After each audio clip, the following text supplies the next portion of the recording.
c'est le cas net il y avait nabiso Roda Koraman ce que parlant d'acquittement ezali kaka mode ya ko relaxer moto le kotika moto na lingala batiki do bakangi été mais dans le cas d'espèce vieux nabiso Mopao il azali condamné na 2 ans avec sursis. Condamnation est dans deux formes. Il y a ce qu'on appelle la condamnation ferme. On a des mouta purgé. Soit il est condamné fermement, bah vous au côté au purger peine na yo. Mais soit babi moutazali condamné avec sursis, c'est-à-dire en cas de récidive, né et recours ferme. Mais avec sursis, et qui n'a pas dommage et intérêt, on a 5 000 euros, quelque chose comme ça, par rapport à préjudice subi. Et que ça coûte en faute amende de 5 000 euros, on a une réparation de préjudice, mais on a incarcéré fermement. C'est juste ça la différence. Mais Azali condamné. Mais Azali libre de tout ce mouvement. Mais en cas de récidive, né et recours ferme. De soit sali moi meba mouké. Ok. Ce qu'on arrive mbeda c'est na kota ka avion. Na ose la route émission te mbala moko avion na kei. Mikili. Arofia mona okala. Non mbele c'est na kenagi. En tout cas bonne chance à trop.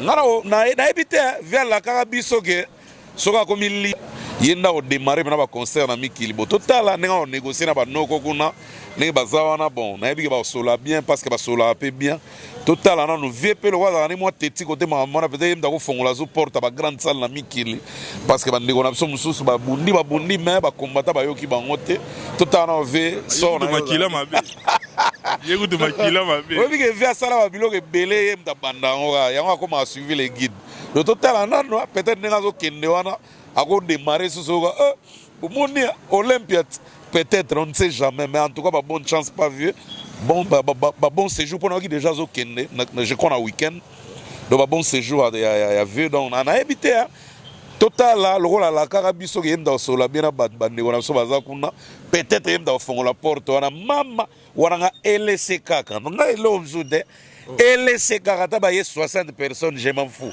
caméra belé la projecteur kaka bendaye muta beti na poto yo ça problématique non oui que yo LC kaka no e bongana ke pona basala minene poni on ezanga mona luka na vite yo kazinga producteur wa yo loba bana ke mbuta toke Zenith nanga mona okima contrat na va basala ngo donc moni tanka to signer na limwe na même mbongo ba no luka ngaba pianga na makasi mbuta yako zo caché na boy mababe tangana ke beta Zenith bolukila oui bigo na lota Zenith ata 4 fois na ndoto tangu na lamuka na bela o senti bina ke na ndoto go ba combattant musuma nefu ba mabandi banini mutali kosto kele mawa vraiment beta Zenith donc au moment où on bimara ba kitika ba rido ba fongoleka ba rido ka muta présentant ma teta kanda muta kufa tala siko muta kufa présenter Zenith place na comprendre ki te eza ndoto to vivre na kata ndoto na zobi tout beta itu côté na bango na kata ndoto na zobi tuna mais comment vient ma teta kanda des fois présenter concert nanga quelle intention pour ni ba poni na bango Zakarité pour ni ba poni na bango Joe Mato pété pour ni ba poni ka Frank Stemaite ndeni ka vient ma teta kanda na ndoto déjà na bandi ba doute et puis ba wa ya ni wane lega ki dose te baganga ka boete obi na zo bimaka na sale ka wena banda position de tir na lamuki na so niveau na baya niveau na baya na so Joe Matope na lobisa mutu de la journée wa ce qu'on a l'autant 4 fois donc si ko est tombé pendant que vient na so mo power sololi ba combattant na babi non boko ya na bino mais ngana okanga ata moi LC na ngata ka chez Jonga. J'informe que notre salle a docteur Jeff Njadi l'était à don de Dieu.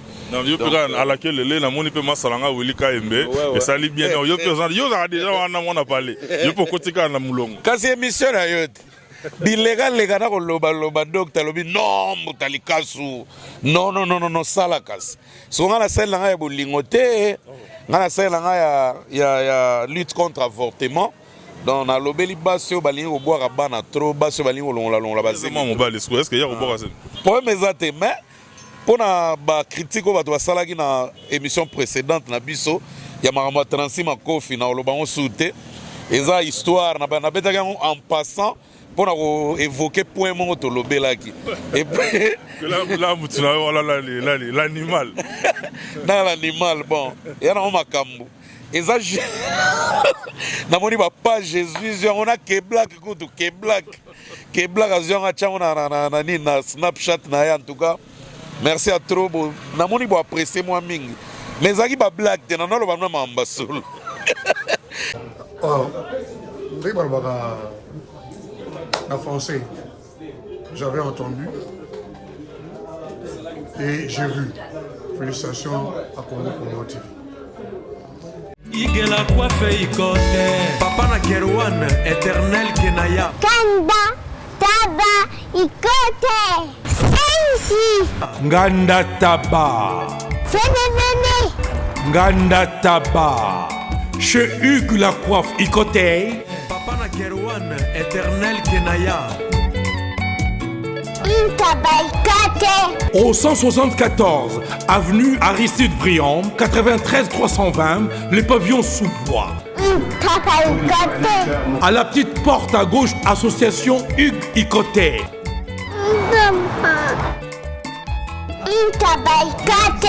01 41 55 0000 Ntaba Ikoté. Descartes Construction et yay! Fini l'inquiétude pour la réalisation de vos constructions de rêves en RDC au prix imbattable. Grâce à votre entreprise installée en RDC uniquement pour vous, spécialisée en construction, réfection, bâtiments, immeubles, vente de terrains, travaux publics avec les ingénieurs architectes qualifiés au prix incroyable. L'escarpe Construction est aussi spécialisée en luminosité des bâtiments et éclairage public. Installation des systèmes d'alerte, intrusion pour des maisons et véhicules et tout d'autres services. Nous acceptons aussi les paiements par tranche au prix incroyable. Pas d'hésitation avec Descartes Construction. Vous serez jamais déçus. Pour tout contact, notre email est descartesconstruction@gmail.com. Notre numéro de contact plus 447 93 92 82 813 et appelez-nous pour Kinshasa plus 243 89 91 56 86 2. Descartes Construction à Tozana Mbongo Moké, opération Tongana RDC. L'agence d'export et d'import Michel Atlantic Shipping. Et yé, bana ya Canada, bana ya USA, bomitongisa lisusuté. Pour tous vos achats et ventes de voitures, pièces de rechange et les accessoires possibles. Na koti na ba koli na bino na Kinshasa, bomitongisa penza te. Please, bakoya kozwa koli tina ndako. Pour tout contact, benga Michel Lukadi. Plus 1 508 371 60 43 USA na Canada. Pour la Kinshasa, benga na plus 243 89 551 30 38. Michelo Atlantic Shipping. Yaboye. Bazuwapi. Raph Ngindou, félicitations pour la promotion, c'est la rapport d'artiste. Que Dieu te bénisse. À connaît pas demander, il n'y a rien en face. Suivez Congo Promo TV avec le PDG Raph Ngindou. Nanenga Mabete, Congo Promo Raph Ngindou. Boga, en tout cas, félicitations, merci Sito et Oumela. Raph Ngindou, le présentateur de la force créative Congo Promo. Congo Boroto, c'est la force militaire de Congo Promo. Et faites comme moi, allez voir Congo Promo, tv5.com. Donc au nom de Jésus-Christ, nous bénissons le Congo Promo. Avec Raph Ngindou, Congo Promo ne tombera jamais. Piccolo Congo Promo nde. Ouais, Balobi Raph Ngindou. Congo Promo toujours, grande puissance. Come on. Congo Promo qui torcos net in a film. Congo Promo babundana nango. Raph Ngindou. Congo Promo. What a plus, what another boss là.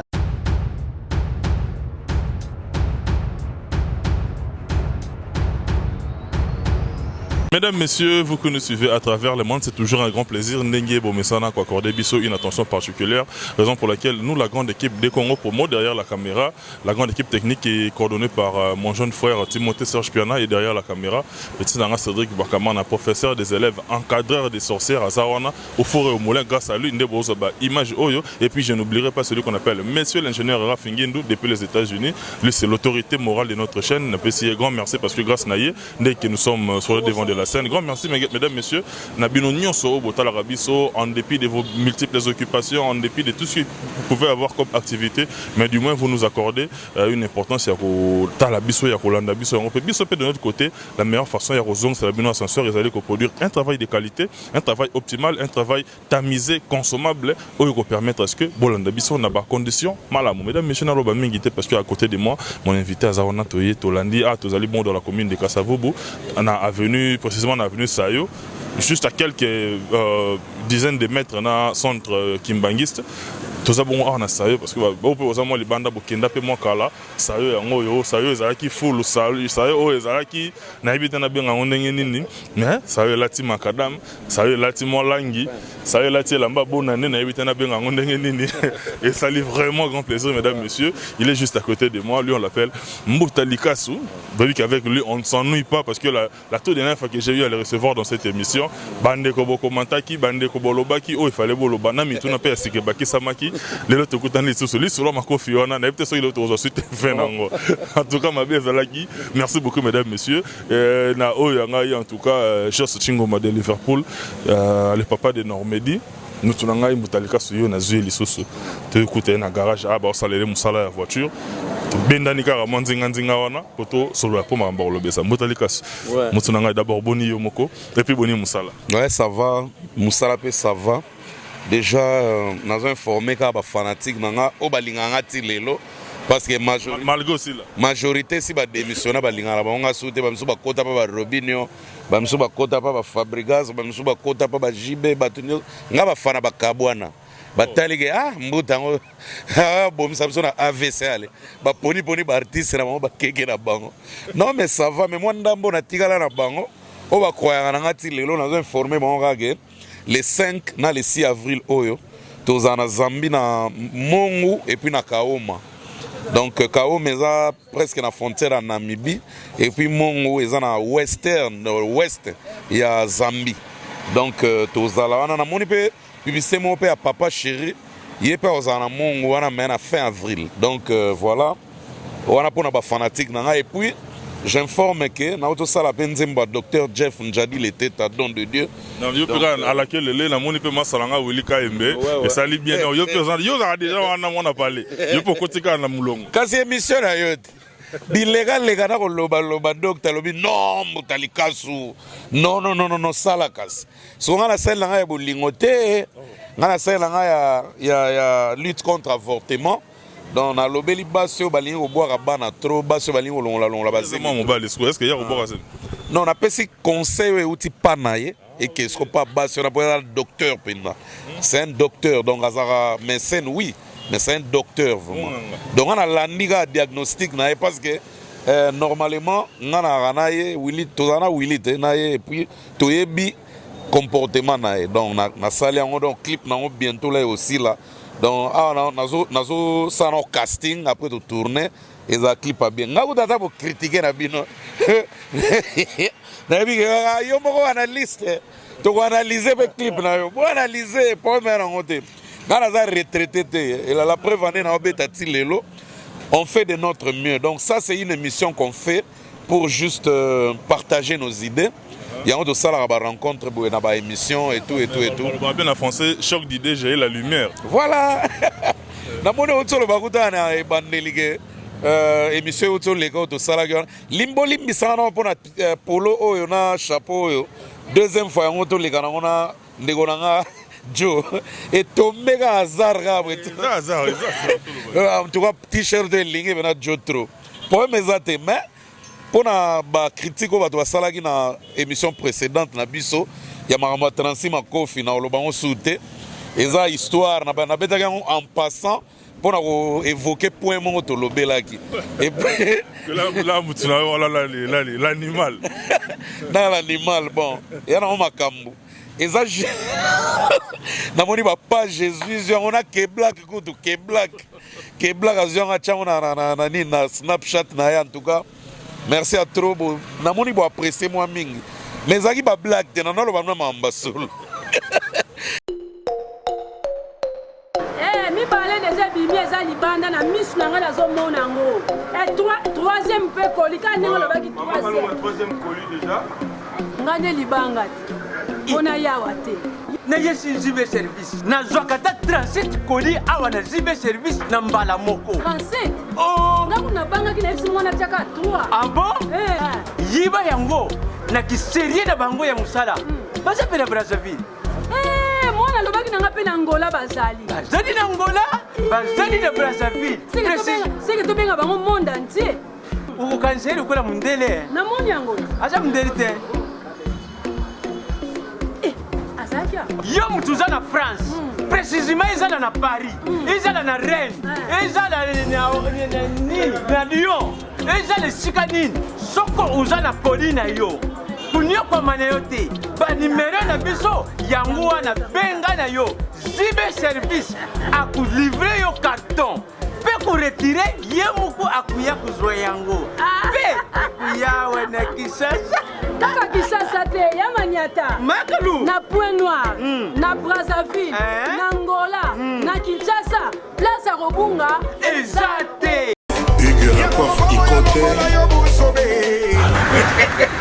Et enfin, je suis arrivé. Salon Hugues la coiffe Ikote.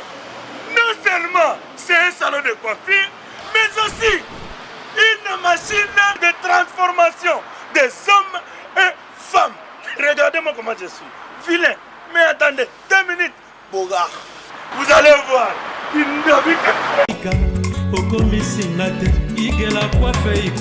Hugues la coiffe Ikote. Votre salon de coiffure mixte afro-européen situé sur la Nationale 3 au 174 avenue Aristide Briand, les pavillons sous bois.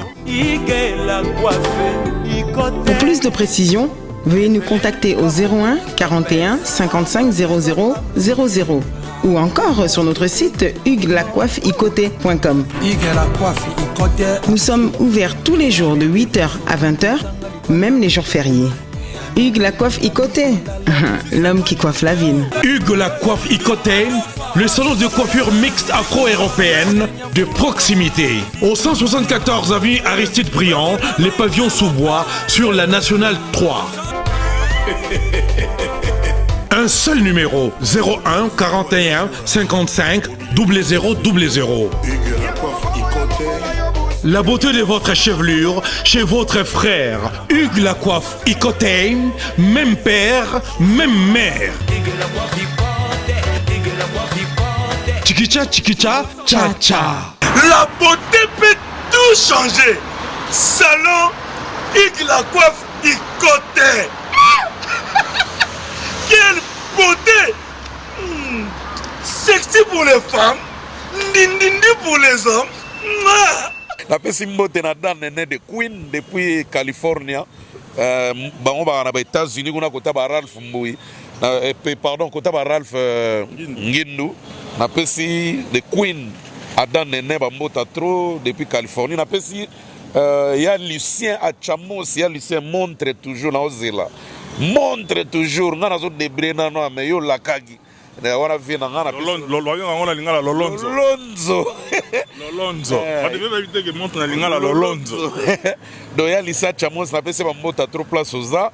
Et puis merci à trop na nyonso sala bon appétit na yo. Makasi toujours na résidence da Cassias na Brazzaville. Kota Mukondo wana boyebiga kota maman Olangi. Maman na résidence netka na Mikili. Na pesi Clarisse Tanga Mouyembi, bamota trop monté Mangilenga Ntebe. On a meilleur couple à Paris, sans oublier Jean-David qui a monté depuis Angola en séjour pour na deuil à Kende Kokunda sœur na et puis sœur na Judith Massia elle qui a Jésus donc na pesi pe bamota trop donc yangona quoi donc Bekos Mukoko parisien Mikili sa tango ya 8h30 na pesi pe bamota trop place ça donc voilà quoi. mais na bacritique oyo bato basalaki namonaki moko atakaki me na comprenait atakela yanga nini yo moto maîtrisaki yango bien ni ataka yanga likambo neti ya bakongola braza babelokendaki neti aéroport alaki bazali na confusion entre ke oza moto ya congo braza to ya kinshasa moto wana akomaki abi na braza mpe to na biso na besoin na yo te non ndeko na biso mpani akozala méchant boye est ce que ngai alobaki yango mpona vexe moto bon est ce que bino bokosepela na ya na tv nakosa nationalité vraiment esala malamu te bino moko boloba yango ake artiste faut za véridique artiste faut loba oyo ozali mais Congo Brazza est adopté ngana bandeli carrière wana moi je suis l'ami de Roga Roga le président Roga Roga le boss d'Extra Musica wana mutu to ayebi yango mais fona loba vérité ya nationalité na nga bato bazala na confusion oyo banda ebandela carrière na ngai faut quand même na lobaka yango na ko bomba te eza te question na lobby clairement que naza congolais à RDC baba na kokomela nga ke bana posa na nga te est-ce que bato nyonso ka il faut balinganga nayebi ke na Brazza kuna pe Jésus bato nyonso bana posa ne te même nzambe bato bakabolaka no ate bali bato balinganga te bando ye aza parmi bato balinganga te mabomba wana mutema linga ko l'accent monde ba lokotaki ye Totaligazo. Toko la mission na vif du sujet le tout moni Venaope Quadra Koraman la légende Lelo depuis hier en tout cas depuis avant-hier verdict est tombaki il a été condamné à 2 ans avec sursis. Vous allez une bonne nouvelle de son côté parce que Lelo peut vous permettre à ça libre de tous ces mouvements à qui n'a pas côté la libota taper tout de l'autre côté Lelo pour naïsa pendant un grand ouf de soulagement il peut en tant qu'artiste en tant que mort à balé qui il y a quoi d'Akoraman oh côté ranaye d'abord il y a une nouvelle ouais très bonne nouvelle vient à subir trop châtiment il y a justice hein. Au moins 9 ans entre 9 ou 8 ans comme ça. Donc presque 10 ans à Toloba. Vena à Tchemsouma Kolona Paris, na Potote. Et Toloba, on a une émission que Paris est la plaque tournante de musique. Il y a culture en général. Même les Américains, c'est pélatant, en Europe, précisément à Paris. C'est pélatant. Donc, Bissopé, Sotali, bien, Paris, Moutessali, Paris, Bruxelles, Londres, tout ça. Et on Moutessali, Benagé. Les musiciens ont mis une ascension. Et ça, c'est un donc, les gens qui ont été belé vers un autre qui était, ça peut se passer. Bien que on appelle ça un épisode, mais il y a un cadre social, un cadre de solidarité, que grand frère n'a pas petit frère. Nous avons battu l'obélité, nous avons battu campagne à vie, nous avons commis sa vie, nous avons marqué, nous avons foutu. Non, donc nous avons bien tout. Ils avaient vu de la forêt, ils avaient vu Jibem Piana, Papa Lutumba, ils avaient vu Félix Oazekwa, ils avaient vu grand-père Bozi, Defao, tout Nyon, ils avaient vu Jossar, ils avaient tout bien. Et ça leur a plaisir, sur mon niveau, ils avaient un pétrin. Alors, tant qu'il y a une nouvelle, ça a plaisir, netinga, c'est là qu'il faut d'abord avoir un biso, à valeur, à petit, à respecter. Si vous respectez, en tout cas, na sepela fort. Na wa soulagement mon boy.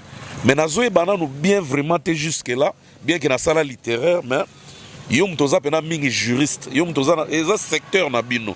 Acquittement penel na loba pena mingi nini parce que tozo aza quitté mais défini donc mais quand on expliquer un peu bien na comprendre to baloba aza quitté ou bien to baloba par exemple 2 ans avec sursis, ou bien c'est 5 ans avec sursis. Ils ont nini exactement. Non, en fait, on a un terme technique pour être éparpillé, mais on a un langage simple.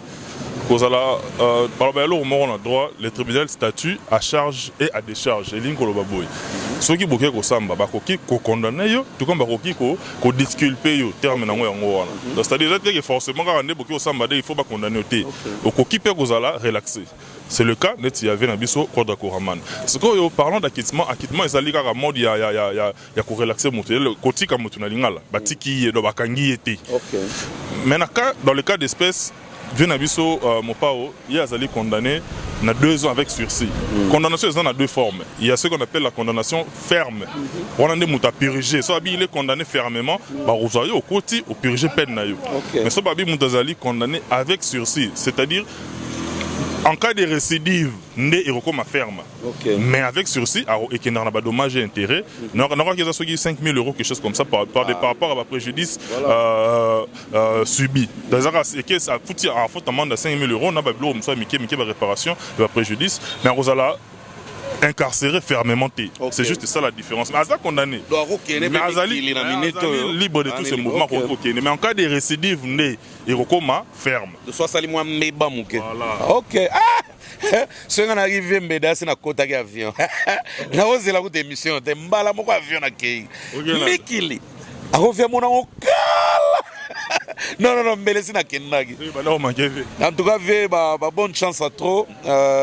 Na ebite vers la Carabisoke soka comme il yenda au démarrer na ba concert na Mikili bo total na on négocier na ba noko kuna ne bazawa na bon na ebi ba sola bien parce que ba sola peu bien total na nous VP le wa na moi teti côté maman na peut-être ndako fongola zo porte ba grande salle na Mikili parce que ba ndeko na biso mususu ba bundi mais ba combattant ba yoki bango te total na ve so na makila mabe yego de makila mabe oui que via sala ba biloko belé mta banda ngora yango akoma suivre les guides le total na no peut-être nga zo kende wana ako démarrer sur soka moni Olympia peut-être on ne sait jamais mais en tout cas ba bonne chance pas vieux bon séjour pour nous qui déjà zo kende je crois en week-end donc ba bon séjour à vieux donc on a habité total là le rôle à la Carabiso qui aime dans sola bien bande on a so baza kuna peut-être aime dans fond la porte on a mama wana LCK quand on a l'objude LCK kata ba 60 personnes je m'en fous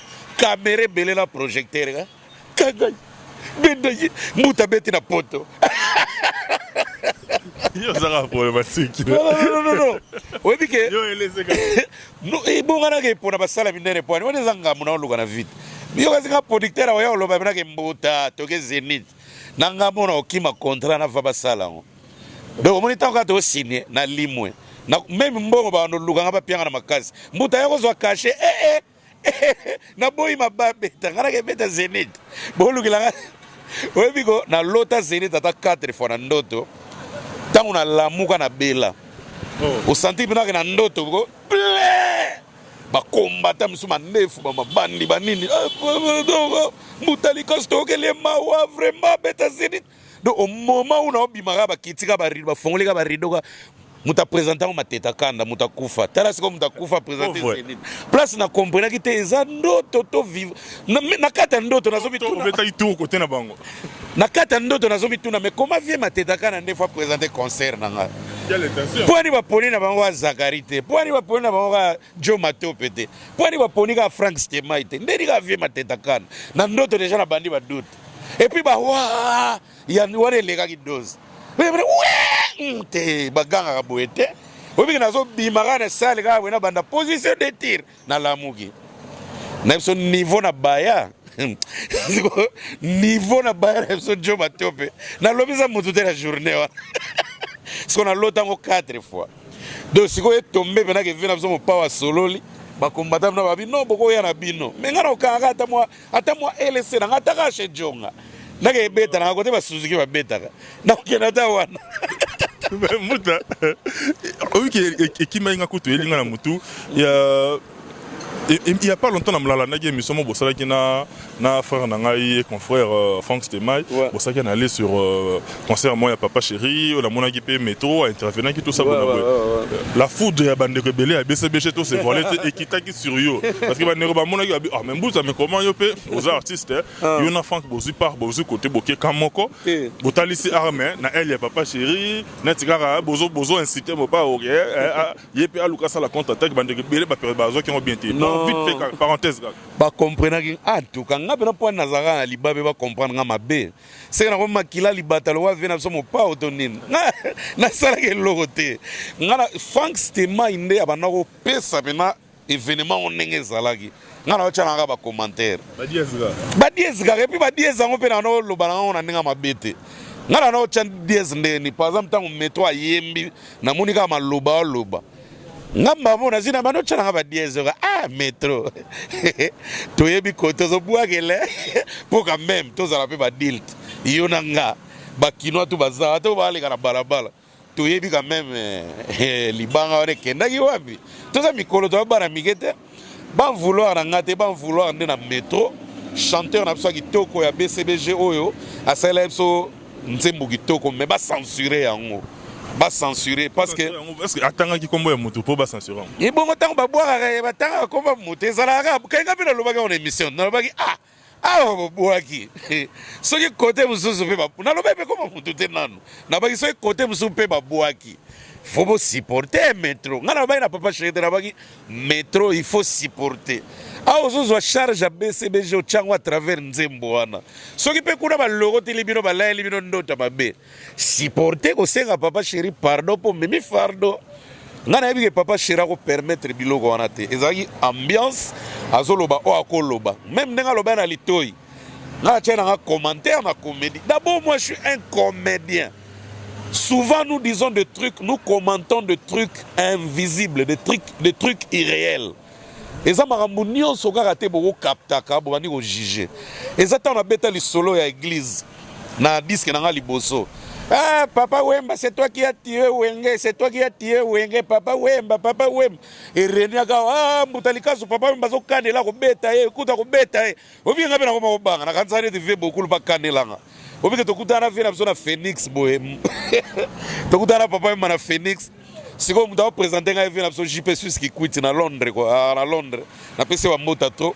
Alors on fait beaucoup là, atali elongo elobela mo eloko mais kasi petit no mutalika ça mais petit na ngaso na zo poso okimo comprendre pour nde ce papa we mazu mutalika ça obeta eso alobaki ke yemta boma we obongami de ngaso na bonga mane na niamuka na mona ka vemba mon petit ça va obi ko renia osaki kwa wapi papa de oseki opozo kwa non moi je suis trop chrétien moi je suis catholique biloko ana ebite siko na bonga ma ara zo mbata te ako ba garde bazalaki wana nayo ka mbala mo mais bike comédie wana ya François Rouge Bordeaux okata ka kala mo ko se muso ezate na ko pia ta idée on est tolérant niveau na se soulager na bi mais congolais bi ko interpréter mabe même mana charma na braza kadena lo bakara le père mbaramo atara boye bu charma na bibi na balko akangi mbaramo bu abandili le père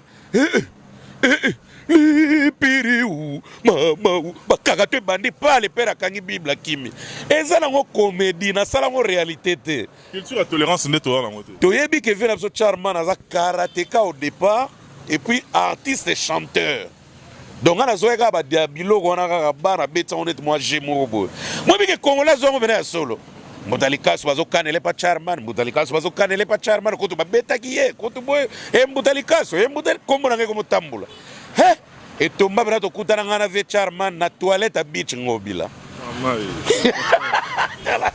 le wana vie baby obige ngana zo c'est la cano rapide na ke de braza ve pa utaki ne kina wazo zonga braza ngana ke ko se soulager pena boy obige na ki di bana mona ka be vp à côté zo ko se soulager si ko arriva ki ngate po longi ngana masket bana oye banga bien te boy so le mani ko tala ve charman azo calculer ngayawe awa ziba kakato awa charman awa ziba kakato webike jomo akota pena kata toilette boy mutalika sundendi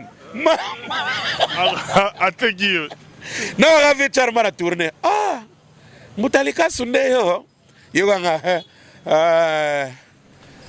oui mais non nga men ermo pengate non yone mutalika sunga non ezanga vie webike ye moko azobna bibisa 30 000 francs CFA mais là t'agis obi ko sala promotion na la guerre pena bato wana ko lobela sunga te mais kaka pona comédie na yo bato wa mo lobela nga zota 30 000 au mélange 30 000 ça peut faire au moins $60 obi ke na zui na bi meseke koloba ya bato na ko landa ngo lisute eza peka ndenge mona nde ba bibisa nga Congo Brazza eza na place ninga na lega na TV na lobaka na Congo Brazza obike koma mutalika po banda kuna non ko banda carrière bon c'est que waze ko nga banda carrière na France za français yemo pa bagaza ba français yemo lobango wana naturalisé Congo wana azui ko zwa nationalité mais ezate gaza muto ke français bo karma pa nga banda musique na France do za français donc wera nga banda na kikwita za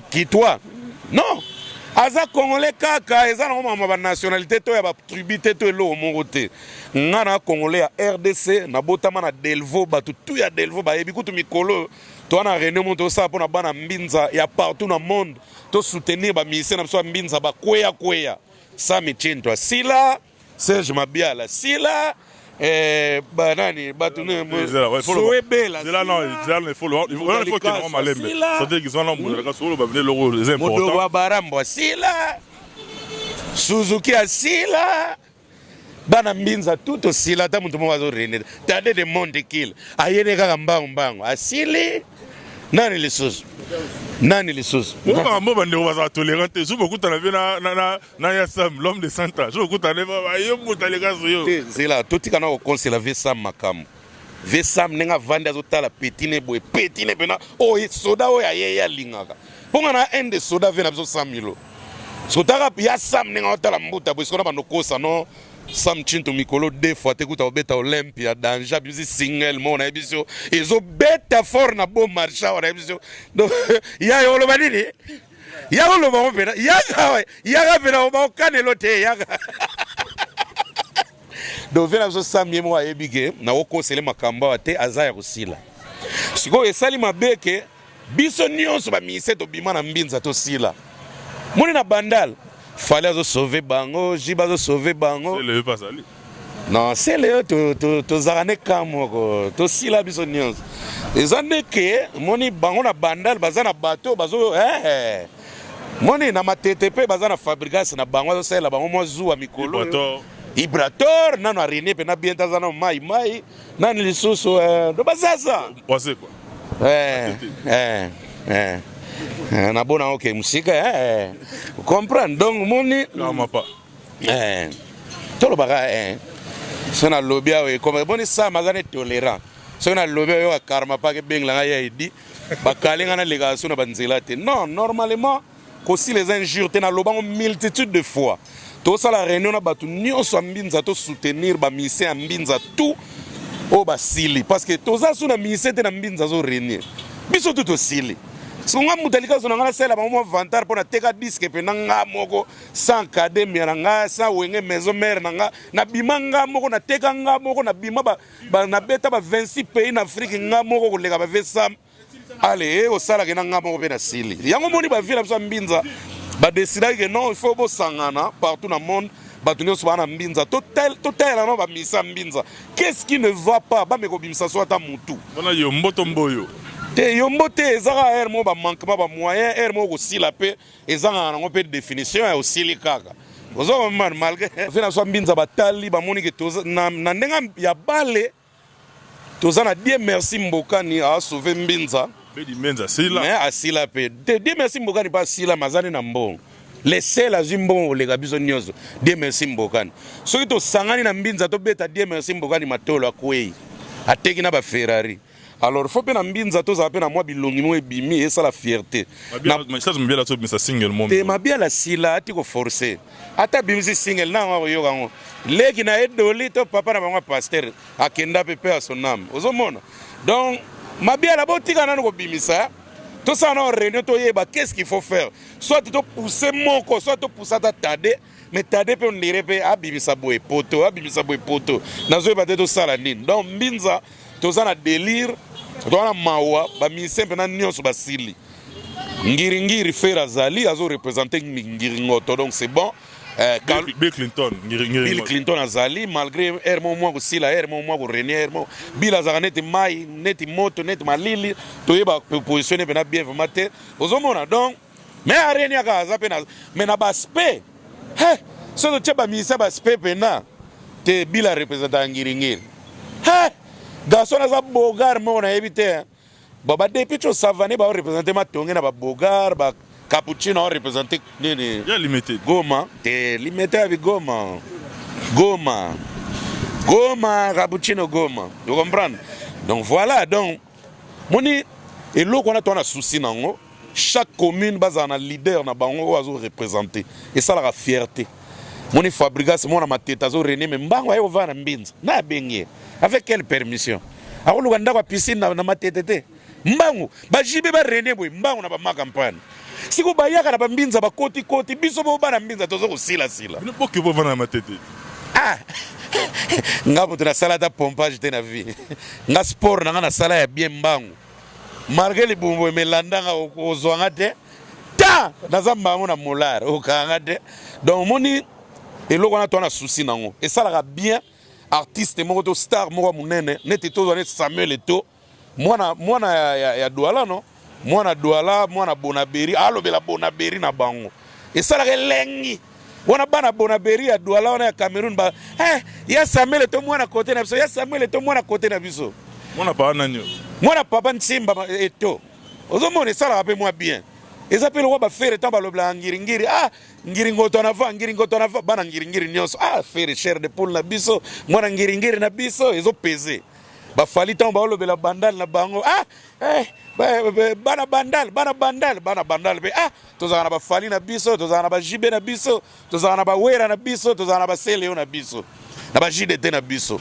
ezalaka pe bien ntango omonaka baheritier watana balobela kitambo na bango na bakakole na bajuna mombafu bakitambo na bango esalaka pe mwa bien mais biso na mbinza soki tobandi olobaka boye ezalaka na puissance te mpo ye moko ve 100 000 po eza na biso bana mbinza asila Sam Chintu Mondogo asila Suzuki asila Serge Mabiala asila et pourtant bavocal Serge Mabiala bana osala kosila te jamais bazoe bela na biso basila moto alibibisa langila pena masila banani donc mais Christian Bella beta non Christian Bella c'est son petit frère oui ya renanga na Tanzanie na bamboka kuna mais c'est bien tozwaki mwa bapel en tout cas bana mbinza baza na déterminé basala likambo na bobengaka na numéro na biso tomeka na olobela likambo ngo eza na très important non benga lobele numéro pesa ngomba mo non mais bayebit eza plus 243 974 562 456 c'est connu donc plus 243 974 562 456 venanga Samilo Sam Chintu na peso bambota trop ya cheki eza nango tozwa misika galerie ve mais l'amour a pe vie soki kolala eleki trop et comme en réalité muta to kabona bongo te parce que sans que tout nao analyse moko rapide en 1 minute juste tout le monde peut venir yo quadra quoi man ba relaxer na justice tout le monde peut ba danseuse na musoso basala ki be mission na poto émission normale pourquoi biso doit développer culture à tolérance té oh là na d'abord fifi miss yolo le kaki alo mambo fala loba Rosette Saleki à contredire on dirait moi en morbo etika la mingi na ba musicien puis aux arabes leader aux arabes na ba wali aux arabes na ba musicien na yope mais ba danseuse ndete c'est bon mais qu'est-ce que ba danseuse té mais qu'est-ce qui fait que ba musicien mingi oyo ça va au pemeni ya bino ba o bo salaka ba leader bo kumbela ka batu à chaque fois que bo kabona na bango c'est très rare au monde bo sala en bon terme na ba ancien musicien na bino mais tout le monde appelle lo fali na vient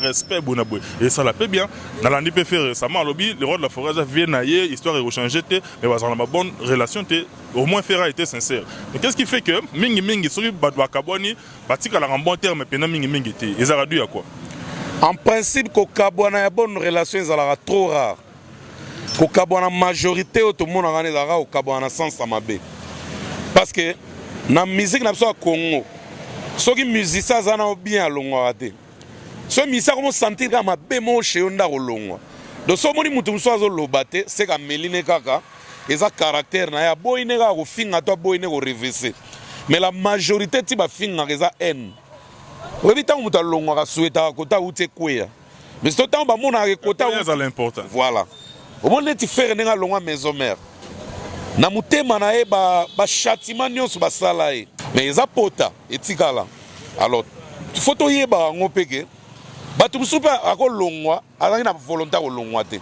bapousse alongwa ozomona moto lokwa tata Dominguez na ndimi te kazala na besoin olongwa maison mère en tout cas na ndimi te donc moto lokwa tata normalement fo azala na kanda maison mère te akokufa parce que alinga orchestre na ye makasi asala oyo akosala apporta oyo ako apporte mais basala effort alongwa ozomona bon peut-être bandeko na biso bamonaki ke vie azopese trop vie na biso de la forêt pas azopese trop to ponaka leader moko peut-être mais vie na biso atikana na mwa pota parce que asala effort mpo okese telema après bapese monnaie de singe normalement akokende na haine eza na bamise mosusu mpe balongwa na bamaison mpe balongwa na baquartier latin balongwa mpena na volonté na bango ba BCBG ba Stukas pa ba Lita Bembo ba langa star ba Grand Zaiko pa ba noa kukutu na Grand Zaiko ye moko président longwa atika bena ba musicien donc longwe ne bena oso mona bena leader ameme okese na poto ye mo akimi na mona ngoko defao te manua ku ngoko defao te defao longwa te defao bena atika mouvement ya kile akimi mouvement defao za leader ali kamakila manua ko akena na groupe donc groupe okese bala muki we président zati kasi manua ko mta poto kama manua ko mta bimisa defao c'est normal tel père tel fils mais siko ya defao eza différent ya manua ko penda ba komi Suisse boye manua ko akimi mweneza bana mutambunda kimi o guitariste kimi o atala kwa kimi leader kimi bashimita bena batelengani na poto to telengani to teleng ba job poster batelengani leader kimi leader siko ya defao ezaki asilika longoli ba musicien kaka na Suisse be kaka Suisse na poto kaka do ba sai na réunion ba silika longoli bena ba musicien eza différent do zo mwana ba okese nyonso wana era ba musicien msu ba longwa net héritier watanabe à servir de manière officielle. Voilà. Donc à servir à monigete et comme tana ngana kende. Akei mais ko côté moko moniko kabwana soki muta lingyo mingi etika ape kanda mobo. Et pour ani na keza tawana te fala nanu. Et lo wana za atina ba mabala. Moi si pena bae na ya no boswani te afingi opete. Mamonika yake no mufini kwezo ko asuna nzungu te. So amoni ba yebi soke na kei oko beta ya kufi akanga bilo na kei uti bulo oyebo bilo ezate mais akende na ndinga mabete bo swani pete mamoni ke simba sute yebi sanga mubale na bando seka nzela mwasi na ngake non au silikaka donc kokabwa na ateza na bon sens ateza na mauvais sens kanda mo etika la rana kamoko et ekolongwa te même ko kabona nzambe na satan ko satan tigala na kanda ti lelo alinga ko yokela nzambe mawate mais vient na ya sala e ozo comprendre donc normalement séparation ezaka mabete ndenge peto zaka wana na mona pete place ba leader ngo ba bota pena ba miseke na boti yo obimeli pa mama intel ezaka to sangani to sali idéologie o recruter biso to ko apporter un plus après so imuta moni ke koki na ngo ko mo lukanzela na kenae mais un ne botama toujours ozomona mais so peto ba mite le but que photos a benemi c'est ça ngana mona ba bisu ba sala reforce ba kaboni bazara bien mais quand moko mabe botama kaka soit na muto ake soit na bato batikali omona ga eloko mo ezana ngote mais omona ga aye akoka te bango kuna kote batikala bakoka te kaka pamba ga bo ibotami nango kabona ba oya kabona la bodo sisi la tana bimaka mandoto yebi ke sekisinga na lota ndoto mo boye yaya na lala pena boye yoka bangando ba olanda bazaka ba 18 obi na kima wende na ndoto to kima gaere mo zo pumbwe likolo zo kende obi na koma pena na kwa miri be bangando ba tele ba bango nyoso na ba 18 so 13 so 18 na contrat biete pona za la kuita pongitro donc na ndoto kwa do obi ke to ko na kwa miri o bena ba lengata o bena blague à part ba lenga vina ngesukela obi ke na bota pena courage en plein ndoto na bisi bina bangando mais bino ba courage era ndoto bo linga bo bumanga poani bo pe ba courage tande pe ba bibisi mino d'ailleurs na lamuki na ngabo landa ngakasi na yeso niveau bangando babaya osoka bina ngando ache wa fovie kabwana ba na peka mote na Ralph Ngindu na pesi mote na adane nende queen kala mingi te séjour na Congo doazoya déjà poto kutana tout ça mamba vrai et puis na pesi mote na Docteur Jeff Njadi le tête à don de Dieu. Sans oublier Willika et mon pote, na Bossanité, Dekos Moukoko, Mikilis à 8h30. Na PC Bamota trop. Jean-David qui a monté mes condoléances toujours. Na Bigé, aux mois 2 semaines à ce jour. Nangola, c'est un absolu Judith Massia, petite sœur à Jésus à Souka. Na Bossanité, il y a Lucien à Chamos. Toujours. Na Bossani, merci. Bon, on a bosana te, ezamina Clarisse tanga muyembi na gilenga ntebe. Boba on a bosani bolimbi sanga mena ko bosana pete ana kata sayo place to tourner awa tona maison domino hein. Dominium, maison dominium. Sera kabelinga da bougie te me yoga libanga. Ba pièce originale za ma kabelinga da bougie te. Na pese mpe mbote na Kwado place de Vandi atournaka asalaka Kwado ne awa. Omoni net pour mama ba danseuse ba bomba magamususu. Magamususu même toza ba artiste ezaka bien te koloba na liboso caméra, ezaka bien te. Ezo sopi sa place ba uta to ezo ridiculiser place ba uta. Ba sœur na biso na yebi ke ba randa service na quartier latin. Et vient absolument pas rendre mon service à Ebele. Donc, bazana ba bon souvenir, ba peine ba mauvais souvenir. Mais ça que ba bon souvenir, ba étalé ba mauvais souvenir.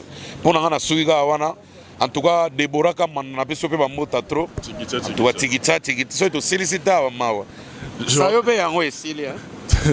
Johanna Maréline, ma top, ma fille chérie. Dans son attengi, elle a dit que nous avons souhaité émission. D'ici là, portez-vous bien. Bye, à la prochaine. Bon, ce n'est pas mon nom, télé, je m'attends pas vendre pour comprendre les gens. Merci, la suite.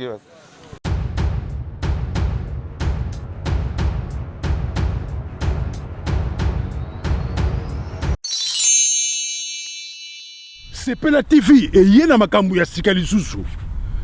O ba chaîne ya France eza na kati. Ba chaîne ya Congo eza na kati. Ba chaîne ya Londres eza na kati. O ngomona makambu ya politique ya sika. O parti AA eza na kati. O parti BB. O CFAIO eza na kati. Ya Sepela TV. Bouquet comme ya muke boye. O tina poche voyager na ngokeno partout lingi. Na bouquet no ya Sepela TV. Sepela TV. Mais ma biso n'engozo mais ma biso wana 4K. Machine ma daka daka. Sepela TV. Bienvenue dans le monde de Sepela TV. Sepela TV est le décodeur qui vous permet de suivre les chaînes du Congo en direct de la diaspora.